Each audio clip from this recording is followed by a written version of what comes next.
Hey everyone, today is Thursday, June 18th, and I have some fantastic news for those of you who applied for the PPP and are sole proprietors or independent contractors.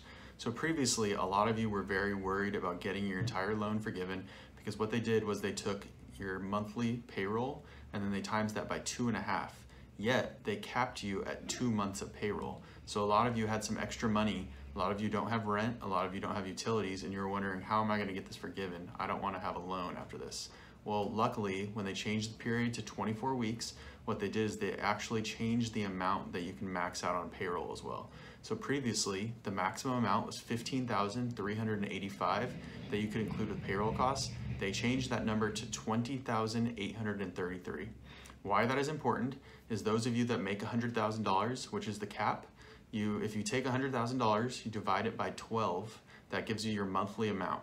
Now, if you take that and times it by 2.5, that's $20,833. That was your maximum loan amount, so you couldn't have got anything more than that. If you did get that, you would have previously only been able to take $15,385 of payroll costs. So that would have left you with about $5,000 left. Now, with the new loan forgiveness form, that $20,833 is the maximum amount that you can take as payroll costs. So you don't even need to worry about mortgage interest, rent, utilities, things like that. You can take it all as payroll costs. What I'm going to do is I'm going to walk you through the new loan forgiveness form. It's called the 3508EZ. I'm going to show you how much easier it is to fill out than the previous 11-page monstrosity that the SBA put out, and then I will open it up for any questions. Thanks. All right, everyone. So like I mentioned earlier, this is the new Paycheck Protection Program PPP Loan Forgiveness Application Form 3508EZ. This is for independent contractors and sole proprietors who do not have any employees. So this is a really easy form. Previously, the only form was 11 pages, as you can see right here. This is only 3. You're going to need all of your general business information, so your name, address, either social security number or EIN, phone number, and the primary contact. Then you'll want to get your loan information. So this is the SBA loan number, your lender loan number, PPP loan amount, disbursement date, employees at the time of the loan application. This is just going to be 1. Employees at time of forgiveness application. This is also just going to be 1. If you got the EIDL loan, which is right here, if you did get the EIDL loan and you got an advance, that is going to be deducted from your loan forgiveness, but that's a separate topic. You can ask questions if you have any about that. So like I said earlier, with the changes, they made it very, very, very easy for sole proprietors and independent contractors who do not have employees to apply for forgiveness. Previously, I had a lot of questions from clients asking, okay, how do I calculate my mortgage interest? How do I calculate my rent? How do I calculate utilities? Now you do not need to worry about any of those because like I mentioned earlier, it is all going to be payroll costs.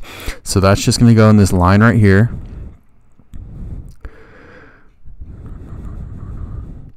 And that will just come down, add lines 1, 2, 3, and 4. So that totals right here. And then forgiveness amount, smallest of lines 5, 6, and 7. Easy enough. Then you will need to go through and do these different certifications. So the dollar amount does not exceed $20,833. That is the dollar amount that we talked about earlier. Remember previously it was the $15,385, but with the alternate 24-week period, they changed it to the $20,833. I understand that these funds were knowingly used for unauthorized purposes. The government may pursue recovery. If you use the funds for fraudulent reasons, they may come after you. You have to certify that. Hope none of you did.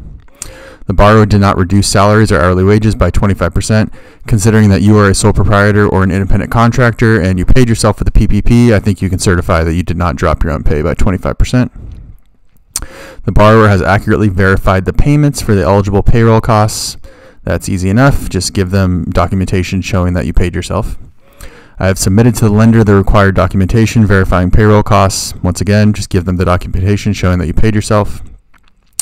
The information provided in this application and the information provided in all supporting documents and forms is true and correct in all material respects.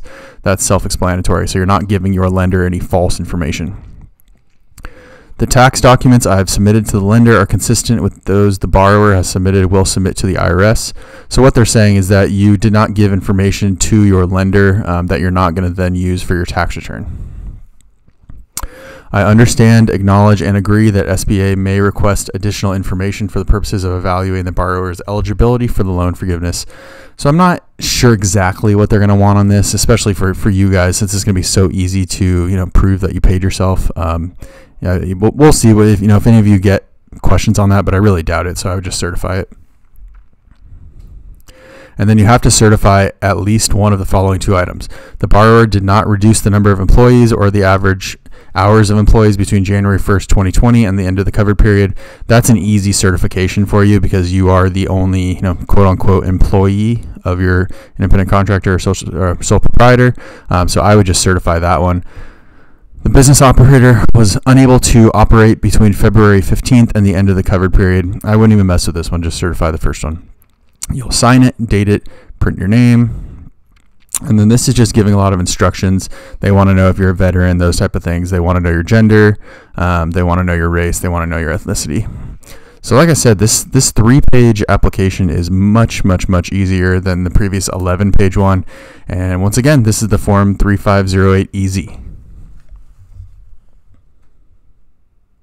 All right, well, I hope you got some value out of this video. If you did, please consider liking and subscribing to the channel. I'll be putting out a lot more videos regarding PPP, ways to save on your taxes, as well as real estate investing. Thanks, have a great day.